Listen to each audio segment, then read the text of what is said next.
Victor URIBE'S A350H. In a not-so-distant future, we could be cruising in aircraft that are not only sleek in design, but also eco-friendly. We have seen mind-blowing concepts and ideas of the future of the aviation industry floating in, and today we'll talk about Victor URIBE'S A350H.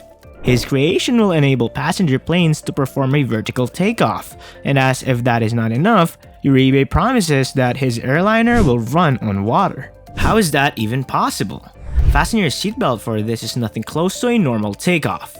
Welcome to our YouTube channel. Subscribe and ring the notification bell to stay updated with interesting videos on the future of the aviation industry.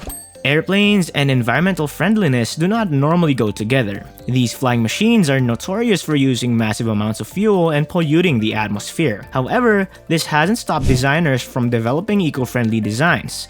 Of course, these are merely concepts, yet they provide manufacturers a sense of what consumers expect.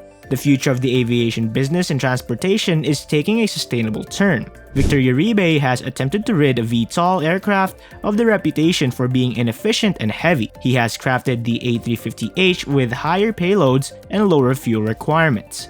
The Airbus A350H airplane was specially developed with fast-catching space limits and the desire to fly green in mind. At his best, URIBE leverages aerodynamics. The elegantly formed shape, with its various curves, is inspired by dolphins to attain maximum speed with the least amount of effort. Using cryogenic hydrogen generated from the water makes the airplane more ecologically friendly. At least, that's what Victor URIBE, the designer, hopes. Nonetheless, we can confidently say that the future is promising. It looks bright green.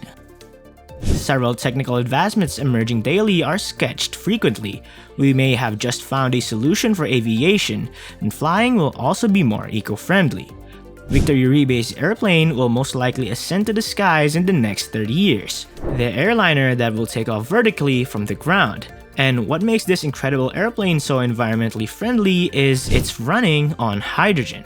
The Airbus A350H, as he prefers to call it, will run on hydrogen fuel manufactured from the water. Can you imagine? Water collected from a local river powering a futuristic airliner? In 2050, the city of Frankfurt may never find the use of conventional airports. Their hydrogen-powered aircraft will do vertical takeoffs, saving on runaway space. An airliner is designed to transport a large number of people, often more than 100, over a long distance. To perform a VTOL, a massive machine and a lot of fuel are required. Some scientists have argued that it is not possible to lift something like this vertically. A vertical takeoff and landing or VTOL aircraft may hover, take off, and land vertically without using a runway. This category includes a wide range of planes, choppers, and thrust-vectoring fixed-wing aircraft. The category also includes rotor-operated hybrid planes such as cyclogyros, cyclocopters, and gyrodynes. Some VTOL aircraft can also do conventional takeoff and landing. They can also do short takeoff and landing or short takeoff and vertical landing. Others, such as some helicopters, can only fly through VTOL due to a lack of landing gear capable of taxiing. Aside from helicopters, there are two specific types of VTOL aircraft in military service. The first is a tilt-rotor plane like the Bell Boeing V-22 Osprey. The second is the thrust-vectoring planes like the Harrier family and the latest F-35B Lightning II Joint Strike Fighter or JSF. Only helicopters are now in widespread usage in the civilian sector. In general, VTOL aircraft capable of STOVL use it whenever practicable. This is because it significantly enhances takeoff, weight, range, or payload when compared to pure VTOL. Vertical takeoff has been a concept for a very long time. Designs for a VTOL may be seen in Leonardo da Vinci's sketchbook. The first manned VTOL aircraft, which were crewed helicopters, took to the air in 1907. But they wouldn't be fully developed until after World War II. A variety of methods have been employed to create workable VTOL fixed-wing planes. To begin, Henry Berliner's experimental horizontal rotor fixed-wing aircraft from 1922 to 1925. We have Nikola Tesla's 1928 patent, We have George Lieberger's 1930 putatively impractical VTOL fixed-wing airplanes with a tilting engine. Another tilt-rotor aircraft, the Baines heliplane, was created by British plane designer Leslie Everett Baines in the late 1930s. During the Iran hostage crisis not so long ago, the US military was attempting to figure out how to move a large, heavy aircraft like a C-130 off a small landing strip or an unimproved surface. The helicopters could not lift enough weight and had insufficient range. They investigated several RATO, also known as rocket-assisted takeoff solutions. After some deliberation, they determined that it was just a lousy concept that was too hazardous. However, Victor URIBE'S A350H ingenious design takes advantage of aerodynamics.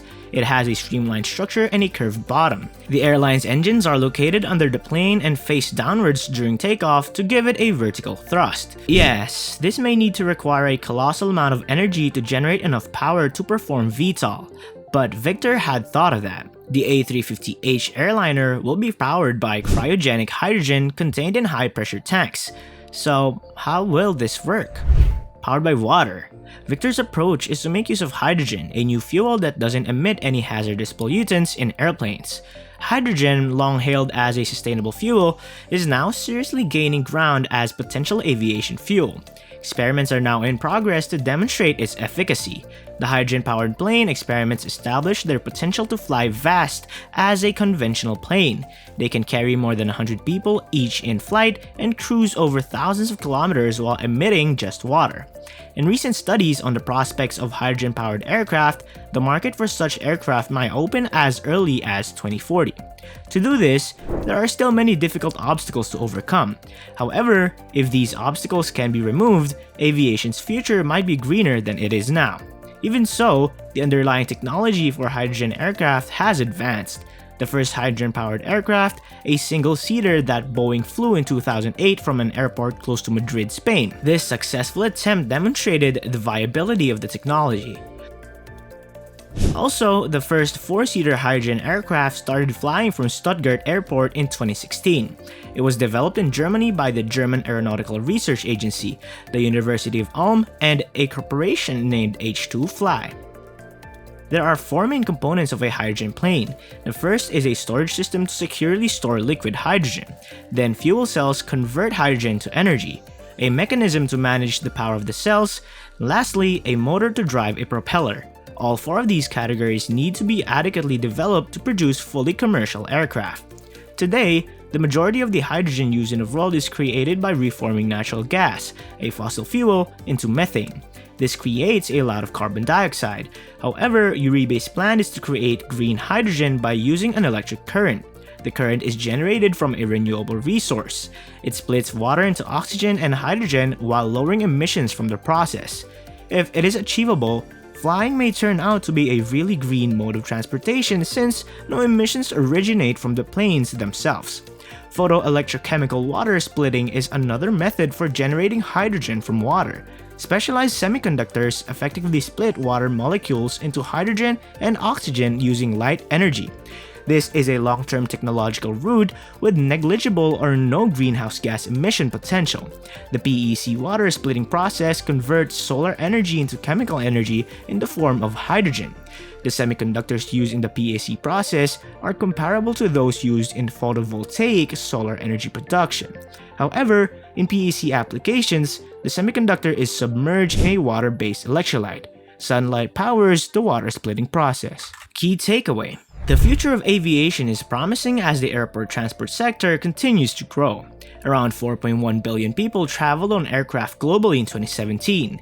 On 37 million commercial flights, 56 million tons of freight were transported. Every day, more than 10 million people and almost $18 billion worth of cargo are transported by air. This demonstrates the huge economic impact aviation has had on the world economy. This is further supported by the fact that aviation accounts for 3.5% of global GDP and has generated 65 million employments worldwide. The sole fast global transportation system is provided by aviation. Resultantly, aviation boosts the economy, creates jobs, and makes it easier to do business and go abroad. Victor's innovation, like many others in this field, will ensure the aviation industry remains sustainable and environmentally friendly. The world's population is only increasing, and soon will not be able to afford vast spaces for airports with extended runways. Sooner, we will need to think of alternatives to non-renewable energy sources, especially in the aviation industry. What are your thoughts about the Dolphin-inspired A350H? Write your comments in the comment section below. To this end, thank you all for watching our video.